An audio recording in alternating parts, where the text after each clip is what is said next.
Selamat datang di channel Simar Imam. Sembari mendengarkan tinggalkan like dan komentarnya bosku. Jangan lupa pasang headset kalian. Siapkan kopi dan camilan. Lupakan pahitnya kehidupan. Mari kita dengarkan sambil rebahan. Penembak jitu terbaik. Bab 577. Kolonel Bulin sangat marah setelah melihat video ini. Dia tidak punya cara untuk membantah, karena Anthony memiliki status yang jauh lebih tinggi di hati para prajurit daripada dia, sang komandan. Mereka adalah kawan sejati di garis depan, dan Buyang hanyalah staf di belakang layar. Benar saja, begitu mereka melihat video tersebut, para prajurit yang mengarahkan senjatanya ke Wunan terguncang, dan masing-masing mengalihkan perhatian mereka ke Buyang. Buyang tidak memberikan penjelasan apapun kepada para prajurit tersebut, namun saat itu terdengar suara tembakan. Papa. Lebih dari separuh dari 20 tentara itu terkena todongan senjata, dibunuh oleh rekan terdekat mereka. Keenam prajurit yang masih hidup dan masih berdiri di sana adalah anak buah Buyang yang sebenarnya. Kaulah yang membunuh mereka, teriak Buyang kepada Wunan sambil bersembunyi di dalam mobil. Wunan melihat selusin tentara sekarat di depannya, dan kemudian mendengar tuduhan Brown, dia merasakan kemarahan dan rasa sakit yang tak terkatakan di hatinya. Ya, jika bukan karena dia, para prajurit ini mungkin tidak akan mati di sini. Namun jika tahi lalat ini tidak ditemukan, akan lebih banyak orang yang meninggal. Wunan tidak menyesalinya sama sekali dan bertanya secara langsung, Kolonel, apakah ada hal lain yang perlu Anda perdebatkan sekarang? Kolonel Brown mencibir dan berkata, mengapa saya harus berdalih? Saya tikus tanah. Ini adalah fakta yang tidak dapat disangkal, tetapi apa yang dapat Anda lakukan terhadap saya? Tidak ada yang bisa menyelamatkan Anda. Anda akan mati di sini seperti mereka. Tidak ada yang akan melakukannya. Anda tahu aku seorang pengkhianat. Wunan diam-diam menghela nafas lega. Inilah yang dia inginkan, dan Brown secara pribadi mengakui bahwa dialah tahi lalatnya. Seluruh proses difilmkan olehnya dengan kamera lubang jarum, yang menjadi bukti penting. Engah. Kepala seorang prajurit yang berdiri di depan Brown tiba-tiba meledak menjadi awan plasma. Pada saat yang sama, Wunan jatuh ke tanah dan bersembunyi di balik cangkang mobil yang terbakar. Engah. Kemudian tentara lainnya dipukul hingga kepalanya terpenggal. Penembak jitu. Brown juga bereaksi saat ini. Dia mengira hanya Wunan yang ada di tempat ini, tapi dia tidak menyangka ada penembak jitu yang bersembunyi. Papa. Wunan menarik pelatuknya melalui celah di badan mobil dan menembaki tentara yang tidak sempat menghindar. Dalam sekejap, anak buah Brown tampak mati, dan dia buru-buru menyalakan mobil dan bersiap untuk pergi. Bang! Brown hanya merasakan bodi mobil bergoyang, dan sisi kanan depan mobil tenggelam. Tanpa melihat, dia tahu ban depan kanan telah diledakkan oleh penembak jitu. Tak lama kemudian, bodi mobil kembali bergoyang, tenggelam ke arah kiri depan, dan ban kiri depan pun ikut pecah. Kemudian, kedua ban belakang mobil tersebut meledak sehingga membuat mobil tersebut terjebak di sana dan tidak dapat bergerak. Wajah Brown berubah beberapa kali, terlihat sangat jelek. Lian memindahkan titik tembak, dan dengan upaya gabungan dia dan Wunan, semua tentara Brown dengan cepat dimusnahkan. Wunan berdiri dari belakang mobil dengan pistol di tangan dan berteriak kepada Brown, Kolonel, menyerah. Menyerah. Brown mendengus dan berteriak keras. Apakah kamu pikir kamu bisa membuatku menyerah seperti ini? Kamu. Gadis bau, kamu membuatku kesal, benar-benar membuatku kesal. Tidak ada di antara kalian yang bisa pergi dari sini hari ini. Ada pilihan lain. Lian mengambil teropong night vision dan melihat keluar kendaraan reparasi mobil, dan melihat dua sosok tinggi berlari ke arahnya dengan kecepatan yang mengkhawatirkan. Raksasa. Jaraknya terlalu jauh untuk melihat wajahnya, tapi Lian mengenali Dewa Perang yang berlari mendekat. Sayangnya, senapan sniper yang ada di tangannya merupakan senapan sniper biasa, dan tidak ada cara untuk mengatasi kulit keras monster tersebut. Jika hanya ada satu, Ang Li bisa dengan mudah mengatasinya. Kedua, Lian tidak takut, tapi mereka takut menyakiti Wunan. Sembunyi dengan cepat. Lian berteriak pada Wunan di bawah, dan melompat turun untuk memblokir Wunan. Brown mendengus dengan nada menghina, sudah terlambat, tidak ada dari kalian yang bisa pergi dari sini, kalian semua akan mati. Sikat. Dua sosok tinggi muncul di halaman bengkel mobil. Salah satunya memiliki wajah yang berubah bentuk, terlihat seperti monster, sedangkan fitur wajah lainnya terlihat sangat normal. Wunan menggigil ketakutan saat melihat monster itu. Dia telah melihat kekuatan monster-monster ini dengan matanya sendiri, dan berpikir bahwa dia mungkin benar-benar mati di sini bersama Lian hari ini. Maafkan aku. Wunan berkata dengan nada meminta maaf, menyesali bahwa dia seharusnya tidak datang ke Lian karena dialah yang menyakiti Lian. Ingatlah untuk mentraktirku makan malam saat kamu kembali, dan jangan lupa hadiah yang kita sepakati, kata Lian tiba-tiba. Wunan memandang Lian dengan heran dan menemukan bahwa Lian jelas jauh lebih tenang dari sebelumnya. Mungkinkah dia bisa menghadapi dua monster pada saat yang sama, dan juga dalam jarak dekat tanpa senapan sniper anti-material? Sangat sulit bagi Ang Li menghadapi dua monster dengan tangan kosong. Akan lebih mudah jika dia memiliki koper serbaguna. Sayangnya saya sedang terburu-buru saat keluar dan harus membawa perlengkapan untuk dua orang, sehingga saya tidak membawa koper. Namun Lian sama sekali tidak khawatir, karena pria dengan fitur wajah normal itu tak lain adalah John. John sedikit terkejut saat melihat Lian, dan kemudian dia mengerti apa yang sedang terjadi. Awalnya, dia muncul di sini untuk membantu Brown menghadapi musuh, tapi sekarang dia tiba-tiba menyerang monster di sekitarnya. Dengan ledakan kepala, monster itu dihancurkan oleh tinju John seperti semangka, dan tubuhnya roboh ke tanah. Brown dan Wunan sama-sama terkejut, tapi Lian mengangguk puas. Kekuatan serangan John menjadi lebih kuat dibandingkan saat mereka putus terakhir kali. Seperti yang John katakan, kekuatannya meningkat. Jika daya tahan tubuhnya tidak bisa mengimbangi, cepat atau lambat dia akan mati karena kekuatan dahsyat yang dimilikinya. Bang, boom. Kendaraan off-road militer itu dihantam tinju John seperti terbuat dari lumpur. Brown yang bersembunyi di dalamnya tidak pernah menyangka akan dibunuh oleh orang yang diteleponnya. Melihat John datang, Wunan mundur ketakutan, mengangkat moncong senjatanya dan ingin menembak, namun sudut tembaknya dihalangi oleh Ang Li. Kemudian, Wunan melihat pemandangan luar biasa lainnya, monster dan Lian saling berpelukan. John, sejak kapan kamu menjadi lebih baik dalam hal ini? Apakah obat tersebut mengubah orientasi Anda? Petik 2. Lian berteriak tidak puas, kekuatan John terlalu besar, membuatnya merasa tercekik. Bah, aku sangat normal ya. John menjatuhkan Lian dan mengalihkan pandangannya ke Wunan dengan tidak hati-hati untuk menunjukkan bahwa dia menyukai wanita. Wunan merasa tidak nyaman dan berteriak kepada Lian, bisakah Anda menjelaskannya kepada saya? John juga berkata dengan tidak puas, saudaraku, kamu belum memperkenalkan keindahan ini kepadaku. Lian segera memperkenalkan kedua orang itu dan memberitahu John tentang menyelinap ke jenderal dan mencoba merusak rencana Dewa Perang. Wunan benar-benar santai setelah mengetahui bahwa John adalah salah satu miliknya, dan mengambil inisiatif untuk mengulurkan tangannya kepada John. Terima kasih telah membantu kami sekarang. Bab 578. Setelah membantu Wunan mengganti majalah, Lian mengirim gadis itu keluar untuk berjaga, lalu mengeluarkan pil pemurni tubuh dan menyerahkannya kepada John. John memegang ramuan merah dan bertanya dengan ekspresi bingung di wajahnya, apa ini? Itu digunakan untuk memperkuat tubuh. Anda bisa menganggapnya sebagai sihir Tiongkok. Bolehkah aku memakannya saja? Tanya John. Lian mengangguk. John sangat percaya pada Lian dan berhenti bertanya. Dia membuka mulutnya dan menelan pil pemurni tubuh. Setelah itu, Lian dan John saling memandang dengan mata besar dan mata kecil. Madan, apakah aku tidak tertipu? Lian bergumam dalam hatinya. Aku, John tiba-tiba membuka mulutnya dan berteriak sambil mengangkat tangannya dan memutar matanya ke depan dan ke belakang. Bagaimana perasaanmu? Lian bertanya. Sepertinya aku menjadi lebih kuat, terutama tubuhku. Rasanya seperti terbuat dari besi. Kata John sambil tiba-tiba membungkuk dan meninju tanah. Terjadilah, ledakan, serpihan batu berterbangan kemana-mana, dan sebuah pukulan justru membuat lubang seukuran baskom di tanah. Itu lantai yang diperkeras semen. Ini, tembak aku 2 kali. John berteriak sambil merentangkan tangannya. Ang Li tidak ragu-ragu, mengeluarkan pistolnya dan menarik pelatuknya ke arah John. Sebelum meminum pil pemurni tubuh John sudah mampu menahan serangan peluru, sehingga Ang Li tidak perlu khawatir apapun. Bang-bang, terdengar 2 suara tembakan. John melihat ke bawah ke tempat tubuhnya dipukul. Hanya kulitnya yang sedikit merah dan tidak ada luka. Kekuatan fisik ini bahkan lebih dahsyat daripada memakai rompi anti peluru. Lian menghela nafas diam-diam. John tidak bisa lagi digambarkan sebagai manusia normal, tubuhnya telah bermutasi. Lian yakin meskipun kekuatannya setara dengan John, akan sangat sulit untuk menyakiti orang ini. Apa yang telah terjadi? Wunan, yang berjaga di luar pintu, bergegas masuk setelah mendengar suara tembakan. Pinjamkan aku senapanmu. Lian Chong berkhotbah kepada Wunan. Wunan menyerahkan senapan otomatis itu kepada Lian dengan ekspresi bingung di wajahnya, lalu bersembunyi di balik pilar seperti yang dikatakan Lian. Setelah memeriksa amunisi di pistolnya, Ang Li bertanya kepada John, apakah kamu siap? John mengangguk, tubuhnya tegang karena keberuntungan. Papa.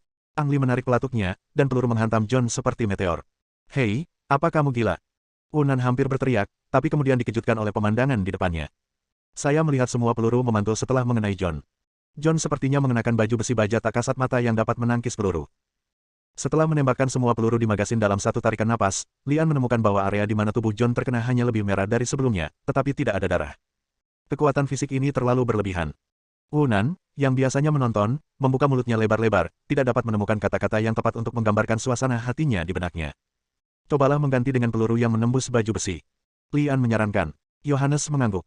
Ang Li menggantinya dengan peluru yang menembus baju besi. Peluru penusuk lapis baja jauh lebih kuat daripada peluru biasa dan bahkan dapat menembus pelat baja jika ditembakkan dari jarak dekat. Karena tidak mengetahui seberapa kuat tubuh John, Ang Li tidak berani menembak di titik vital dan hanya menembak lengan John. John mengerang teredam. Efek tembakan ini jauh lebih besar dari sebelumnya, dan pelurunya tertanam di otot John. Tapi itu hanya bisa mencapai level ini tanpa menembus lengan. Jika dia beralih ke senjata api yang lebih mematikan, seperti senapan sniper antimateri, dia akan tetap menjadi ancaman bagi John. Dengan satu roket, John bisa tersingkir seluruhnya. Apakah kamu baik-baik saja? John mengulurkan tangan dan mengeluarkan peluru dari lengannya, melemparkannya ke tanah dan berkata, tidak apa-apa, ini hanya luka kecil. Ang Li terkejut saat mengetahui bahwa setelah pelurunya dikeluarkan, tubuh John hanya mengeluarkan sedikit darah, lalu berhenti sama sekali. Setelah diubah oleh proyek Dewa Perang, dan meminum pil pemurni tubuh John benar-benar berbeda dari orang biasa. Mutan. Kata ini sepertinya paling tepat untuk menggambarkan Yohanes. Apakah ini manusia King Kong di TV? Wunan bertanya setelah sekian lama sebelum dia sadar kembali. Dalam film The Wolverine, Logan mutan diubah oleh militer menjadi tubuh yang kebal dan kecepatan pemulihan yang mencengangkan. John dan Logan sangat mirip. Keduanya diubah oleh militer, dan sifat fisik mereka sangat mirip. Bolehkah aku menyentuhnya? Wu Nan bertanya dengan hati-hati. Berdiri di depan John yang tinggi, Wu Nan tampak seperti siswa sekolah dasar. Sentuh apapun yang kamu mau. John sengaja menegangkan ototnya. Faktanya, meski dia tidak mengerahkan tenaga apapun, ototnya tampak seperti terbuat dari batu. Wu Nan mengulurkan tangan dan menyentuh lengan John, lalu menekannya dengan ringan dengan jarinya dan mendesah, ini benar-benar sekuat baja.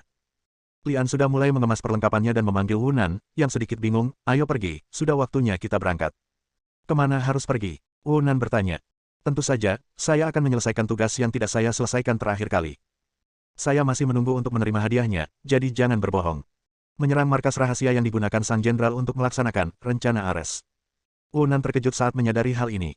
Meskipun dia mengatakannya sebelum datang, tujuan sebenarnya dia hanya untuk mengungkap Kolonel Brown. Sekarang Kolonel Bu Yuan telah meninggal dan kebenaran tentang hantu batin telah terungkap, misi pada dasarnya telah selesai. Mendengar Lian berkata dia akan menyerang markas rahasia Sang Jenderal, Wu Nan bertanya dengan tidak percaya, hanya kita berdua. Tidak, ada 3. Lian menunjuk ke arah John. Wu Nan kemudian menyadari bahwa John bergabung dengan proyek Dewa Perang untuk menghancurkannya. John, yang telah bersembunyi di sekitar Sang Jenderal selama beberapa waktu, lebih akrab dengan pangkalan itu daripada mereka berdua. Ditambah dengan kekuatan pertahanan dan serangan John yang luar biasa, akan mudah untuk menghancurkan markas itu jika dia bergabung. Wu Nan tiba-tiba menjadi bersemangat, dan pada saat yang sama bertanya kepada John dengan sedikit cemas, apakah Anda benar-benar bersedia membantu kami? Aku mendengarkan Ang Li. John tersenyum. Hebat. Wu Nan bahkan lebih bersemangat daripada Lian sekarang karena dia membenci Sang Jenderal. Selama markas rahasia Sang Jenderal dihancurkan dan bukti-bukti yang relevan diperoleh darinya, itu akan menjadi pukulan fatal bagi Sang Jenderal. Semenit kemudian, sebuah kendaraan off-road bergegas keluar dari bengkel mobil. Wu Nan mengemudi, Lian duduk di kursi penumpang, dan John duduk di kursi belakang. Karena John terlalu tinggi, dia membuka jendela atap dengan tangannya sendiri agar dirinya lebih nyaman. Pada awalnya, Ang Li mengira bahwa markas rahasia Sang Jenderal tersembunyi di pegunungan dan hutan, tetapi kemudian dia mengetahui bahwa markas itu disembunyikan di sebuah pabrik yang digunakan untuk memproduksi alat peraga film. Bab 579. Lian dan Wu Nan tetap di luar, sementara John masuk sendirian. Setelah menunggu setengah jam dan tidak melihat ada gerakan di sisi lain, Wu Nan bertanya dengan cemas, apakah temanmu benar-benar baik? Sama sekali tidak masalah. Lian berkata dengan sangat percaya diri. Belum lagi kekuatan John saat ini, hanya karena dia sudah lama bersembunyi di samping Sang Jenderal, tidak ada yang akan meragukannya sama sekali. Tidak mungkin bagi Lian atau Wu Nan untuk memasuki pangkalan militer rahasia di seberangnya, tetapi John dapat menggambarkannya sebagai hal yang biasa. Sepertinya ada bau terbakar. Wu Nan menggerakkan hidungnya 2 kali. Memang ada bau terbakar, dan kepulan asap tebal membubung di atas pabrik di seberangnya, hanya tertutup kegelapan. Lambat laun, api muncul di pabrik. Saking dahsyatnya api, hingga menelan sebagian besar pekerja pabrik dalam waktu singkat, sehingga membuat para prajurit di dalam panik. Tak perlu dikatakan, John menyalakan api. Lian dan Wu Nan menunggu di luar kurang dari 5 menit ketika mereka melihat kendaraan off-road beratap terbuka keluar, dan pengemudinya adalah John.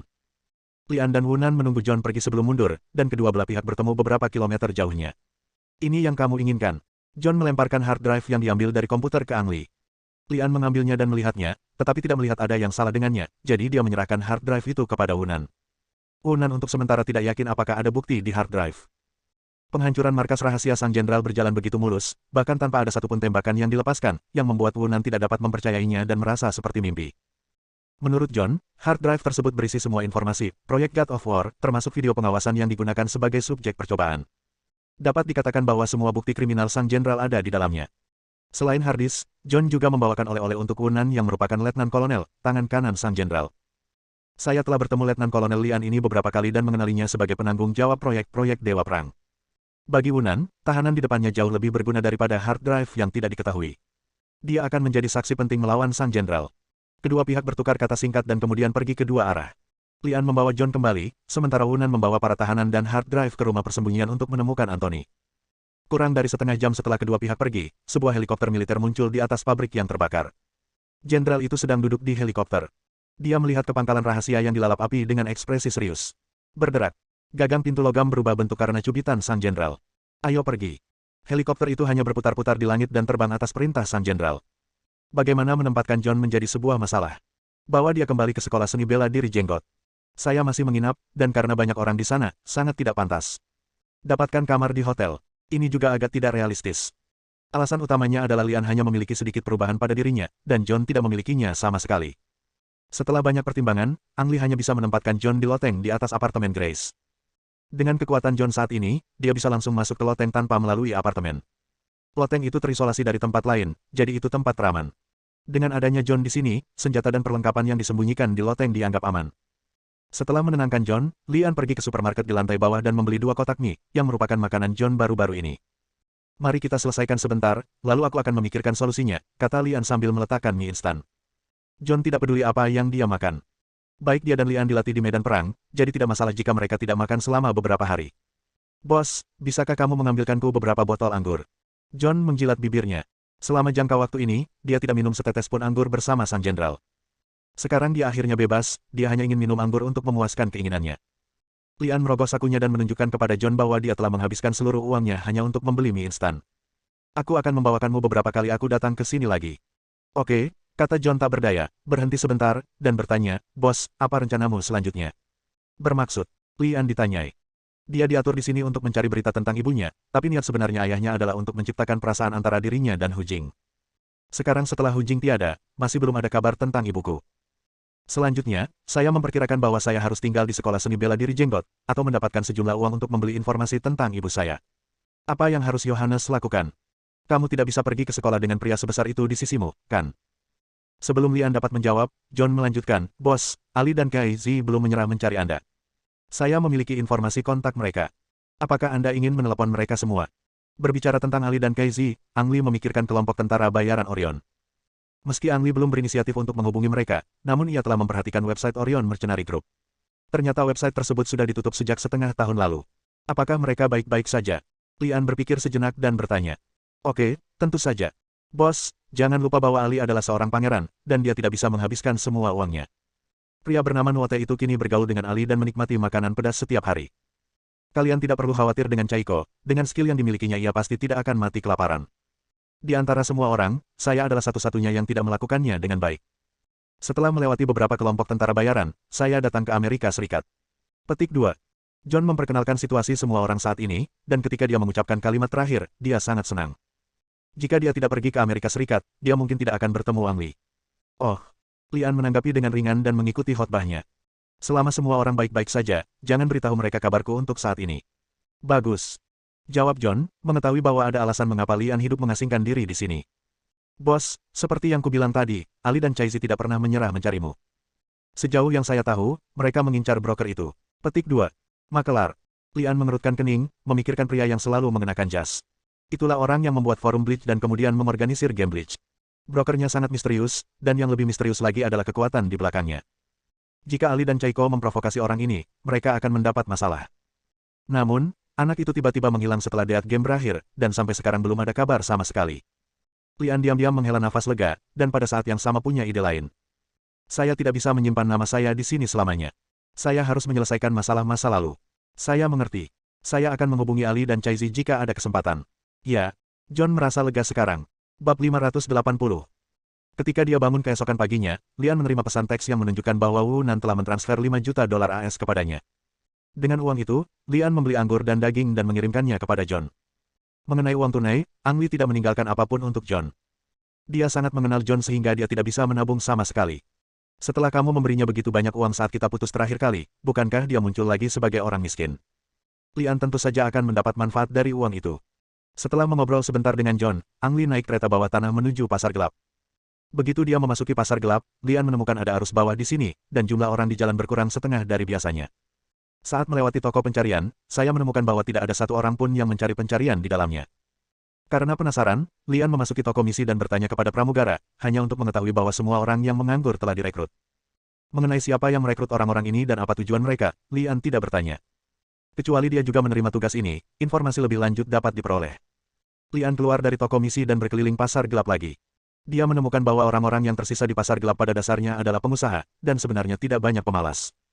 Tidak semua toko ada di sana, pintu tempat tinju hitam ditutup dan tidak ada orang di dalamnya. Black Boxing adalah milik Sang Jenderal, dan penutupan di sini mengingatkan An Li bahwa para pemalas yang direkrut ada hubungannya dengan Sang Jenderal. Kemudian, ketika Lian melewati supermarket senjata, dia menemukan bahwa rak-rak pada dasarnya telah dibersihkan, dan staf sedang menyortir dan mengemas senjata dan peralatan ke dalam kotak. Apa, kamu berhenti? Lian menarik seorang anggota staf dan bertanya. Staf sedang sibuk dan tidak ingin berbicara dengannya pada awalnya, tetapi setelah mengetahui bahwa Lian telah membeli sesuatu di toko, dia berkata sambil tersenyum, "Oh, tidak, semua senjata dan peralatan ini telah terjual, dan kami sedang bersiap untuk mengirimkannya sekarang." Semua terjual habis. Lian terkejut. Dia telah melihat senjata dan perlengkapan di toko besar ini dengan matanya sendiri. Apakah Anda ingin berperang dengan membeli begitu banyak senjata dan perlengkapan sekaligus? Lian tidak bertanya siapa yang membelinya karena dia tahu bahwa toko tersebut memiliki peraturan toko dan tidak akan memberitahu pihak lain meskipun dia memintanya. Jika Anda ingin membeli perlengkapan apapun, Anda bisa kembali lagi besok dan kami akan berusaha menyelesaikan barangnya dalam waktu sesingkat-singkatnya. Jika Anda memiliki kebutuhan khusus, Anda dapat membayar deposit terlebih dahulu dan kami akan memberitahu Anda setelah barang tiba. Staf mengatakan bahwa mereka ingin membuat kesepakatan lain. Oh, tidak perlu, aku akan datang dan melihat-lihat besok. Lian membuat alasan dan pergi. Semua tanda di pasar gelap menunjukkan bahwa sesuatu yang besar akan terjadi, dan hal ini kemungkinan besar berkaitan dengan hal umum. Setelah memikirkannya, Lian merasa perlu untuk mengingatkan Wunan. Panggilan tidak dapat tersambung. Dengan kata lain, Lian sama sekali tidak memiliki informasi kontak Wunan. Gadis ini hanya bisa mengharapkan kebahagiaan. Tanpa informasi kontak, Lian hanya bisa mengesampingkan masalah ini untuk sementara waktu dan beralih ke toko berita. Itu teller yang sama seperti terakhir kali, dan itu adalah rumah tertutup yang sama seperti terakhir kali. Setiap kali dia memasuki rumah yang tertutup rapat, Lian merasa dia akan melakukan sesuatu yang buruk. "Tuan, ada yang bisa saya bantu?" Teller itu bertanya sambil tersenyum. Ang Li sangat membenci senyuman orang lain, seolah-olah dia berkata, "Cepat berikan aku uang di sakumu. Apakah mudah bagi saya untuk menghasilkan uang?" Lian adalah anak pegunungan, dia tahu uang tidak mudah didapat, jadi dia sangat hemat. "Saya ingin mencari seseorang." Lian mengeluarkan potret itu dan meletakkannya di atas meja. 5 juta, jawab teller. 5 juta. Lian hampir memuntahkan seteguk darah lama, berpikir bahwa orang ini pasti seorang peramal. Bagaimana dia tahu bahwa saya baru mendapat 5 juta? Aku ingat kamu hanya menagihku 3 juta terakhir kali. Mengapa kali ini jauh lebih mahal? Lian bertanya. Teller berkata dengan sangat masuk akal, "Tuan, orang itu berbeda dan nilai-nilai mereka pada dasarnya berbeda, bukan begitu?" "Oke, saya menahannya. Beri aku diskon, hanya itu yang kumiliki." Lian membuang kartu itu. Ketika teller mengecek uang di kartu itu tidak jauh berbeda dengan 5 juta, dia langsung menerimanya. "Karena itu potret, saya tidak bisa mendeskripsikannya dengan kata-kata, jadi teller tidak menelepon seperti terakhir kali, melainkan keluar begitu saja dengan membawa potret itu." Lian merasa sedikit bersemangat. Setelah sekian lama, akhirnya ada kabar tentang ibunya. Kurang dari 3 menit setelah teller pergi, dia bergegas kembali. Berbeda sekali dengan sebelumnya, teller mengembalikan potret dan kartu tersebut dengan senyuman tidak profesional di wajahnya, penuh ketakutan. "Tuan, ini semua milik Anda. Silakan periksa apakah ada uang di dalamnya." "Apa maksudmu?" Lian mengerutkan kening, merasa ada yang tidak beres. Bagaimana seseorang bisa menerima uang dan kemudian mengembalikannya? Teller tersenyum pahit dan berkata, "Kita tidak bisa melakukan bisnis ini, atau kita tidak bisa melakukannya." "Kenapa?" Lian bertanya dengan bingung. Teller ragu-ragu dan bertanya, "Tuan, tahukah Anda siapa orang dalam lukisan itu?" "Ibuku," jawab Lian. "Tidak, maksudku, apakah kamu tahu identitas ibumu?" Koreksi Teller. Lian menggelengkan kepalanya. Dia memiliki informasi yang sangat terbatas tentang ibunya. Dia hanya tahu bahwa ibunya dulunya adalah seorang jiwa naga, tetapi dia tidak tahu apa-apa kemudian. Teller itu mendesah pelan dan berkata, "Izinkan saya memberitahu Anda hal ini. Ibumu adalah orang yang sangat penting, dan berita tentang dia telah diblokir sepenuhnya. Jangankan 5 juta, sekalipun Anda mengambil 50 juta atau 500 juta, Anda tidak akan bisa membeli informasi apapun tentang dia. Bahkan tidak 50 juta atau 500 juta. Lian tertegun sejenak. Awalnya dia ingin menghemat lebih banyak uang dan datang untuk melihat apakah ada cara. Hal ini tidak ada hubungannya dengan uang, tapi dengan kekuasaan. Kekuatan yang bahkan tidak bisa dibeli dengan uang. "Tuan, saya menyarankan Anda untuk tidak membuang waktu Anda di toko lain. Karena kita tidak bisa berbisnis, tentu saja mereka juga tidak bisa. Setidaknya itulah yang terjadi di pasar gelap Los Angeles, kecuali Anda dapat menemukan toko dengan tingkat yang lebih tinggi, dan mungkin ada secercah harapan." Teller menyarankan. "Siapa ibuku dan mengapa dia memiliki begitu banyak kekuatan? Apakah dia memblokir pesan itu karena dia tidak ingin aku menemukannya, atau ada alasan lain?" Lian mengerutkan kening, sudah menebak secara kasar di benaknya. "Aku belum pernah bertemu ibuku sejak aku masih kecil, tapi bukan berarti ibuku tidak punya perasaan apapun padaku. Dia selalu diam-diam melindungi dirinya sendiri, yang merupakan cara terbaik untuk menunjukkan cintanya pada dirinya sendiri. Alasan mengapa dia tidak melihatnya pasti karena dia memiliki rahasia tersembunyi. Misalnya, dia memiliki musuh yang kuat, dan dia memutuskan semua kontak dengan dirinya sendiri untuk melindungi dirinya sendiri. Bu, aku pasti akan menemukanmu. Tidak peduli seberapa kuat musuhmu, kita adalah keluarga dan harus menghadapinya bersama."